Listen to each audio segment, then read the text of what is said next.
The girl just stuck her head out the car window to get some fresh air. But before her brother could even warn her, a dead deer suddenly appeared right in the middle of the road. Her brother swerved the steering wheel hard, but that's when the unthinkable happened.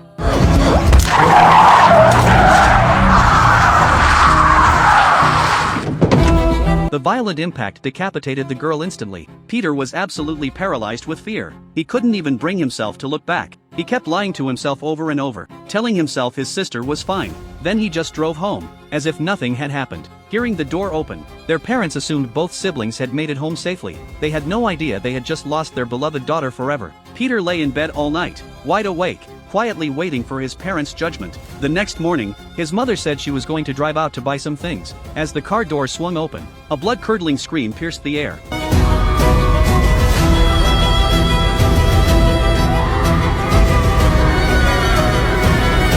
The camera cuts to reveal Charlie's mangled head lying on the roadside, already crawling with ants. Their daughter's death devastated the couple, and the events of that night became a nightmare Peter could never escape. From that point on, one strange thing after another kept haunting Peter. During class at school, Peter would often catch a glimpse of another version of himself in the mirror, flashing a spine-chilling smile back at him. At night when he tried to sleep, he'd see his dead sister standing at the foot of his bed, staring right at him.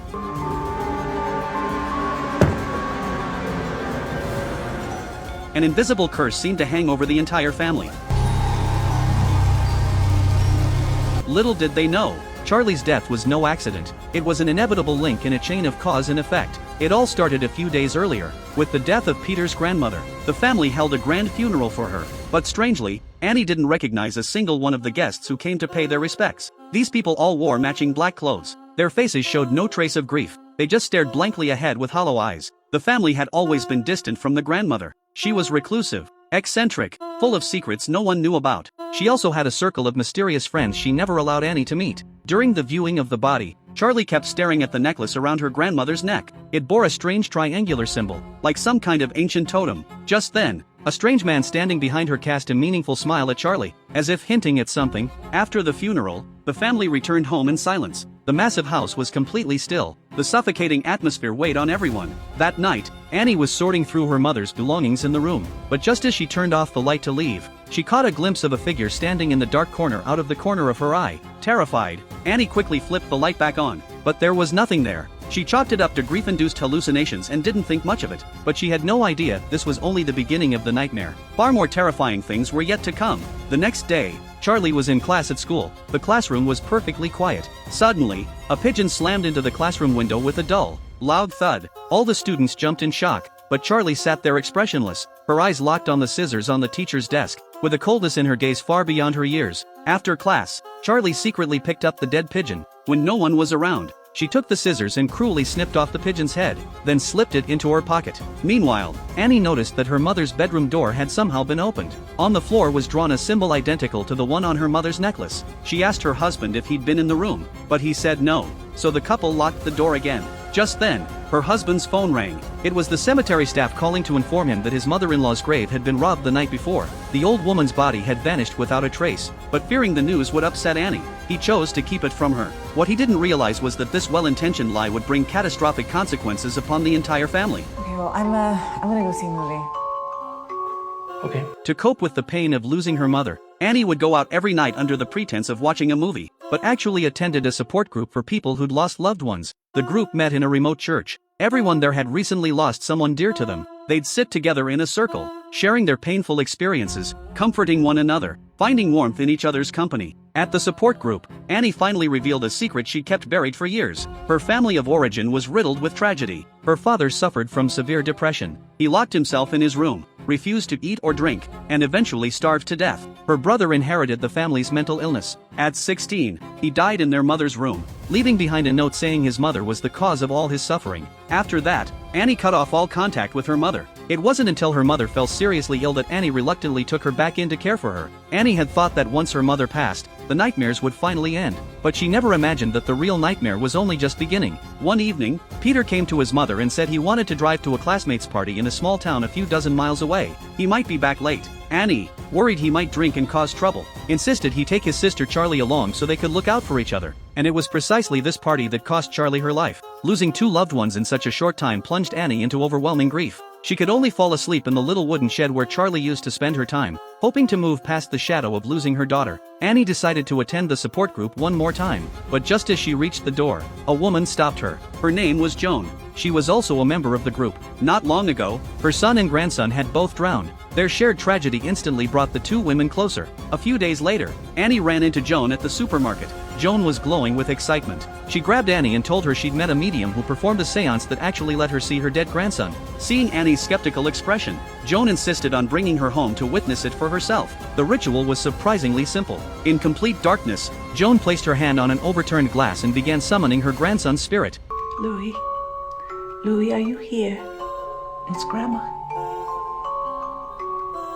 If you are here with us, please just try and slide the glass.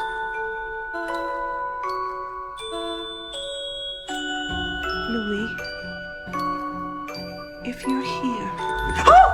After witnessing the glass move with her own eyes, Annie was both shocked and thrilled. Even more unbelievable, Joan pulled out a chalkboard to summon her grandson's spirit and used it to communicate with him. Seeing all this, Annie, a firm atheist until now, couldn't sit still any longer. She made up an excuse to leave. But before she went, Joan strongly recommended the method to her. She said that as long as you clearly recite the incantation from the instruction manual and have the whole family present, it would work without fail. Annie initially dismissed it as nonsense, but the thought of seeing her beloved little daughter again kept her tossing and turning, unable to sleep. And right then, she noticed a trail of ants had mysteriously appeared in the house, leading straight to Peter's room. Out of curiosity, Annie got up to check. She found Peter's face completely covered with a dense swarm of ants. The horrifying sight made Annie scream in terror, and she jolted awake. It had all been just a nightmare, but it felt so real that Annie could no longer keep her composure. She became convinced that Charlie's spirit was still lingering in the house. She had to perform the seance and summon her daughter's soul back. Annie woke her sleeping husband and Peter. She set up everything needed for the ritual in the living room. Her husband didn't believe in any of this supernatural nonsense. He thought Annie had lost her mind from the grief of losing their daughter. But after Annie's repeated pleading, he reluctantly agreed to go along with it. With everything in place, Annie followed the instructions and began chanting the incantation, calling out Charlie's name. To everyone's astonishment, the glass on the table actually started sliding on its own. Father and son were instantly terrified. The next second, Annie began convulsing violently, her eyes rolling back in her head, as if some force had seized control of her body. She started babbling incoherently in the delicate voice of a little girl. Peter was so frightened he curled up in his chair, sobbing uncontrollably. In the critical moment, her husband kept his last shred of composure. He grabbed a large glass of cold water from nearby and splashed it right in Annie's face. That finally snapped her back to her senses. Annie was certain she had summoned Charlie's spirit, but what she didn't know was that what she called forth wasn't Charlie at all. It was a demon she had unleashed. After the seance, the paranormal activity in the house spiraled completely out of control. While tidying up the house, Annie found Charlie's old sketchbook. Its pages began flipping on their own with no one touching it. Eerie drawings scrawled in pencil appeared one after another. In the middle of the night, Peter was woken by a noise. He groggily opened his eyes, and a pair of hands suddenly clamped around his neck from behind. Peter struggled desperately. He turned to see that the one choking him was Annie, sleepwalking. Thankfully, the family's big black dog barked relentlessly, waking Annie from her trance. Peter furiously accused his mother of trying to kill him, but Annie woke up completely bewildered, with no memory of what she'd done. Annie blamed everything on the sketchbook that had been drawing on its own. She grabbed it and rushed downstairs, hurling it into the burning fireplace. But as the sketchbook caught fire, Annie's own arm spontaneously burst into flames. She tried to pat out the fire on her arm, but it was useless. Annie instantly realized her life had become bound to the sketchbook. She frantically reached into the fireplace and pulled out the half-burned book, stomping out the flames with her feet. As the fire on the sketchbook died out, the flames on her arm vanished instantly. Determined to uncover the truth, Annie drove to Joan's house first thing the next morning, but no matter how long she knocked, there was no answer. Annie looked down and suddenly noticed that the doormat at Joan's front door was identical to one her mother had used. Back home, Annie dug through her mother's belongings and found several rugs with similar patterns. Following the shared symbol on them, she quickly tracked down a book that explained the symbol.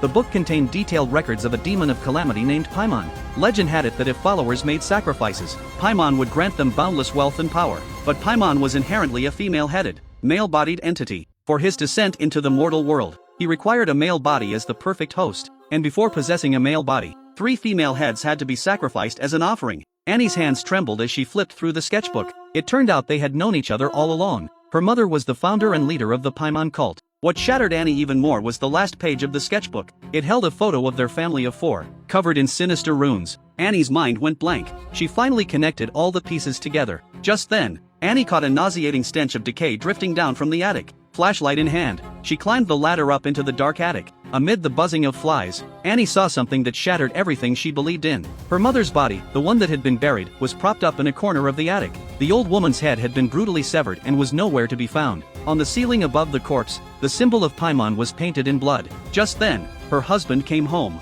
Annie rushed downstairs clutching the sketchbook, frantically telling him about the headless corpse in the attic and the truth about her mother being a cult leader. Her husband was utterly speechless. He believed Annie was having a psychotic episode, that she had sleepwalked to the cemetery, dug up her mother's body, cut off the head, and hidden it in the attic. Annie couldn't defend herself. No matter how she tried to explain, her husband looked at her with nothing but doubt. Seeing that her husband absolutely refused to believe her, Annie decided to act. To prevent the curse from falling on their son, she turned without hesitation and threw the sketchbook into the roaring fireplace. But this time, Annie's body didn't catch fire. Instead, her husband standing nearby burst into flames with a deafening whoosh, instantly becoming a massive fireball. He didn't even have time to scream before a strange, hellish fire burned him alive into a charred corpse. Peter woke up in his bedroom. He called out for his parents but got no response. Following a faint smell of burning, he made his way downstairs. The moment he reached the living room, he saw the body lying on the floor. He reached out, trembling, trying to see who it was. That's when he felt a pair of eyes watching him from the darkness. Peter turned his head. There was his mother Annie, clinging to the corner of the living room ceiling like a grotesque spider, her limbs twisted backward. Silently crouching there, Peter was scared out of his mind and bolted. The possessed Annie leaped down from the ceiling and chased after him at inhuman speed. Peter sprinted through the house and was finally cornered into the attic. He slammed the trapdoor shut and locked it tight. Outside, Annie pounded her forehead against the wooden door in a disturbing, rhythmic patterned bang, bang, bang like a woman possessed. Peter huddled in the corner of the attic, shaking violently. He looked around and realized the entire attic had been arranged into a ritual circle. His own photo sat right at the center. Even more terrifying, at some point, the banging had stopped. Peter cautiously turned his head. Somehow, Annie had gotten inside the attic. She was now hovering in midair, holding a sharp length of piano wire. This horrifying sight completely destroyed Peter's last shred of sanity. He let out a blood-curdling scream, smashed through the attic window, and threw himself out. He crashed hard onto the dirt below in the yard. After what felt like an eternity, a blue orb of light drifted out from the trees and slowly entered Peter's body. Then he rose to his feet, stiff and rigid. Paimon had finally claimed the body he had long desired. He climbed up to the treehouse. Inside, it was lavishly decorated like a temple. At the center stood a wooden sculpture draped in an ornate robe, and perched atop the sculpture was Charlie's decomposing head. Before the sculpture, the headless bodies of the grandmother and Annie knelt in eerie, contorted poses of worship. Joan stepped forward, holding a crown made of cardboard in both hands. She placed it reverently on Peter's head. With fervent devotion in her voice, she proclaimed his arrival. Bind all men to our will, as we have bound ourselves for now and ever to yours. Hail, Paimon! Hail, Paimon! Hail, Paimon! Hail! The most despairing moment of Hereditary isn't Paimon's coronation. It's when Annie discovers the truth and frantically flips through the summoning book, desperate to end the curse with her own hands, only to burn not the demon, but her own husband. That moment tears open a cruel truth. You think you're fighting fate, but every act of resistance was already written into fate's script. Annie refused to let her mother near Peter, so Charlie became the substitute. She went to the support group seeking relief, only to walk straight into the cult's trap. She tried to burn the cursed book, but the one she set ablaze was the only clear-headed person left in the family. Every act of defiance was part of the trap all along, and that is what makes Hereditary truly suffocating. I'm Jack. That's all for today's movie.